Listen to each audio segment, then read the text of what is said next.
Learning the melody to a jazz standard can be a frustrating process if you don't approach that task in a musical way. And it's really easy to fall in the following traps: not being able to remember it, only being able to play it if you've got the music in front of you, and not understanding it, playing it but not having a clue actually what it all means or what the notes, how they work together. So in this lesson, I'm going to share with you what I think is a really smart and sensible way to approach learning a melody, and then I'm going to challenge you to do that very thing. We need a melody to illustrate this.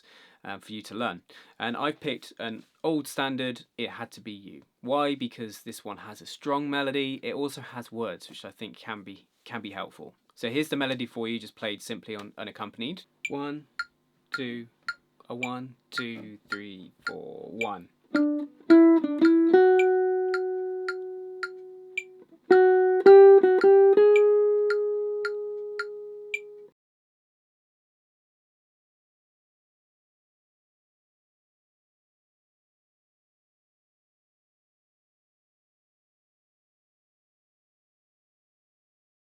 Now let's rewind and see how I got it to this point. How did I learn it? Where I had previously gone wrong is I would grab, the real book, which is falling apart now, or I'd go to Google and look for the quickest route to learning the melody. The first step should not be to go, right, I'm going to learn this tune. So step one for me doesn't even involve a guitar. We don't need the real book, we don't need Google, we don't need our instrument. All we need to do is listen to that song a hell of a lot. Listen to the song as much as you can tolerate it. Listen to as many different versions as possible. Listen to vocal versions. Listen to guitar versions, piano versions, maybe trumpet versions, different styles of jazz. You might find a gypsy jazz version. You might find a bossa nova version. You might find an old big band version. Just absorb yourself and immerse yourself in that tune. And when I'm learning a new tune, I might even do this for a week or so. Listen to the tune for a good period of time, and you'll get to that point where you can just hum the tune. The chord changes are familiar to your ears. You just know it. Here's some versions I suggest you check out that I like. Frank Sinatra, always a good one to check out to see if he's recorded it. He sings the verse at the start. Most people don't play the verse, they just play the chorus. Ray Charles, Billie Holiday, there's a really nice guitar intro on that. Julie London, notice I've just picked vocal versions there.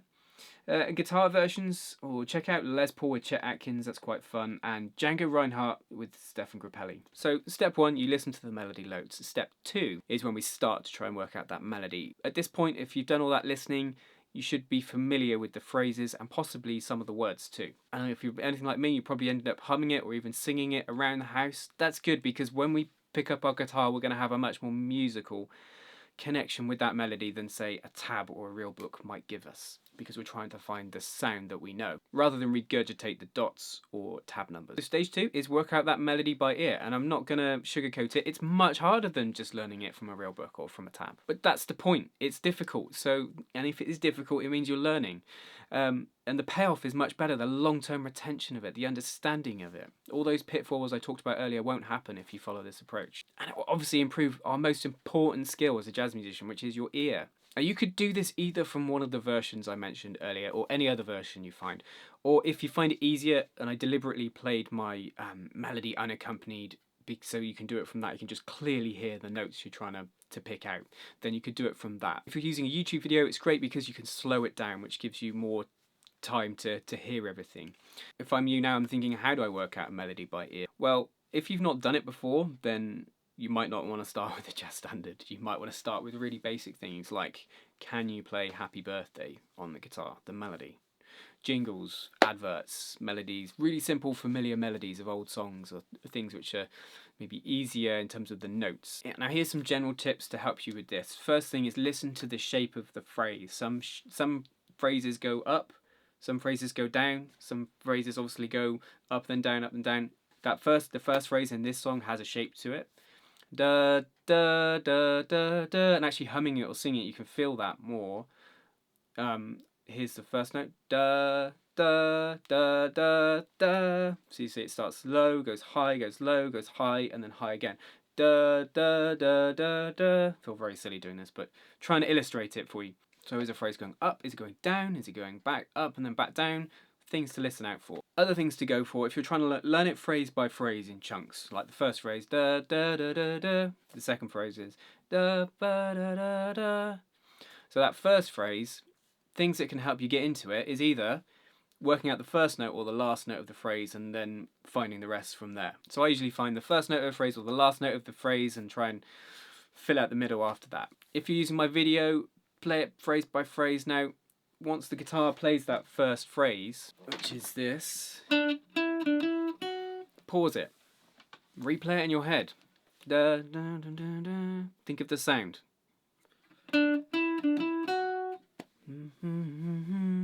And then you're going to go to your instrument and try and find that first note. And if you can hum that first phrase, you can hum around until you find that note. There it is. You could do the same with the first note of the phrase. So you play my video, which will sound like, and then you slow it down maybe. Try and hum it or sing it. Da, da, da, da, da, da. There's that first note. Da. Try and find it on the guitar. Da, da, da. There you go, found it. Then I work out from there where the other notes are by trial and error maybe, but there could be smart decisions made as to what other notes might be included, right? And something you'll want to do as you try and work out a melody is as quickly as possible is establish the key. What key are we in? Now, for those of you that are maybe newer to, find it harder with ear stuff, I will put on the screen the key. So look away now if you don't want to know the key. Safe to look back. So that's the key of the song. Now, if you want to try to work out the key for yourself, then, listen to the song and listen to when it resolves to what you feel like is the most important chord, what we call the one chord. Listen to the version for what chord it finishes on. It's probably going to be the one chord, and then maybe try to work that out. How you work that out, I would always, when I first started getting into working out stuff, just use the bass notes on the E string until you find, the root note of the chord that matches it. Getting the first note is obviously really important, and just in case you have difficulty with that, I'll put it on the screen, so look away now if you don't want to know that note. It's safe to look back now. Now, a question you might have is, should I write it down? Should I write it out in notation as I do it, or in tab? I don't think that's essential, and I had a question whether actually that's just going back to old methods. So actually, if you force yourself to try to remember it, then it's going to help with your retention in the long run. But it could be a good exercise in writing out rhythms or working out rhythms for you. Once you think you've got the notes, you can then obviously play it to versions and listen out for any obvious discrepancies. You can also try playing it along to a backing track or even to a click track just to get it in time. But obviously, first off, we're all working out time, just trying to work out the notes. Once you've got the melody in its basic form, you'll then want to put some expression, some feeling into it. It's often why I like to try, if I can, to learn the words to the standard that I'm playing, I'm learning. I might even sing it. I mean, I've only got a voice for backing vocals, but I might go, it had to be you. It had to be you. It's not about singing quality, certainly not there, but it's just about sort of starting to get into some of the words and sort of maybe then the feeling, that last word of the phrase, it had to be you. It's obviously that's the emotive part in the word that first phrase. So I might put a bit of expression there, just sliding into it. There, play the first note softer and the last note with a bit more volume, so it stands out a bit more. Listen to how the vocalists sing it, how people sing it, and how they put expression into it, because they don't just play it dead and like. I played it very plainly earlier just to make it as easy as possible for you to try to work it out. But you listen to vocalists particularly, player or maybe a trumpet player or a saxophonist, they put much more variation in the dynamics and the way they bring out those notes. So, try to mimic some of that. So sometimes I like to play the chords to the tune, and I might hum or even sing the melody just to really solidify where those chords sit with the melody, but just to really make sure I get behind the feeling of the song, because you don't want to play a melody that's lifeless. You want to put some feeling into it. And once you've got that vanilla version, you want to put some sprinkles on top. The way I played it earlier was completely vanilla, and that's not the way I'd want to play it in the long term. It's not the way I'd want you to play it in the long term. Listen to all those versions again that you've already listened to, and you'll notice so much differences between the way that people approach playing it or singing it. And that's what you want to do too. You want to play it in your own way. It still wants to be recognisable as it had to be you. but you might add some rhythmic variation, some dynamic variation, some technique, some passing notes added. This is where you simply go beyond playing the notes and you move to the realms of interpreting a melody, and just layers of musicality come to the fore if you do that. Just taking that first phrase, I might add a hammer on. I might add a little bit of vibrato, not too much. Make it sing a little bit more. I could slide into it. Slide down to it. Maybe a bit silly, that one. As I said, play the first note softer than the last note, a bit more volume. Maybe as octaves. Play that last note twice. Different rhythm. Adding in notes around it.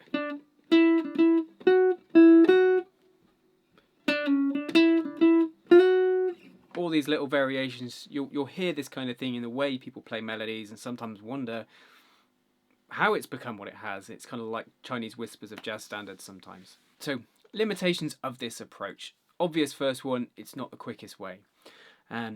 If you need to learn a melody for a rehearsal or for a gig or for a jam session, then you might not have time for this approach. You might need to just go for those quick and methods like the real book or a tab. But I would opt for this approach when you really want to get to know a standard as well as you can. Your ability to work out this melody by ear will depend on how much work you've done on your ear so far. Have you worked on your intervals? Do you know your intervals?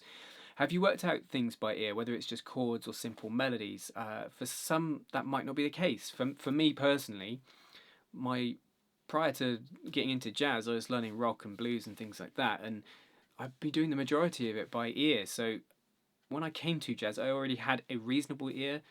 I wouldn't say perfect by any stretch, and I still need to work at it now. It's something you never, I think, lose the need to stop working at. But so it might make sense for you to work out some simpler things first. Can you say play Happy Birthday on the guitar, or I don't know, Oh When the Saints Go Marching In? Just really simple, basic melodies. I know they're not the coolest things to play, but if you can't play those, then you're not going to be able to play jazz standards. And the final thing I want to say today is that learning jazz standards or melodies or chords in this way is nothing new. It's the way our favourites would have done it. Really, the greats would have done it. In the days before the real book, before the internet, how would people have learnt melodies? It would have either been, maybe another musician showing them the melody. It would have been from a recording like we're trying to do. And you think those embellishments and things where people play melodies differently, they might not be embellishments. They might be just they're not quite remembering the melody, and so they're having to kind of fill it out, the bits they can't remember. Or they might have learnt it from a version where someone already embellished the melody, and those embellishments become the standard way of playing the melody. Like I said, Chinese whispers of jazz standard melodies. It worked just fine for them, and it will work for you and me too. Now, just because we've got all that information at our fingertips, easily available, it doesn't mean it's the right thing to jump to. This process of learning things by ear is much more beneficial to your long-term development as a musician, developing your ear. And you'll remember these melodies much more readily than ones you've just learnt from a tab or a real book. So I challenge you to work out the melody to It Had to Be You. The first thing you need to do is listen to lots of versions. If you get stuck or need a little bit of help, or you want to check that you're on the right lines, or you want to check that you got it right, I have got it written out in notation and tab, PDF in the description, but please use that as a last resort if you can. Another video you might want to check out from me is top 10 jazz standards for beginners. They might be good ones to check out for trying to do this very same thing with learning the melody too.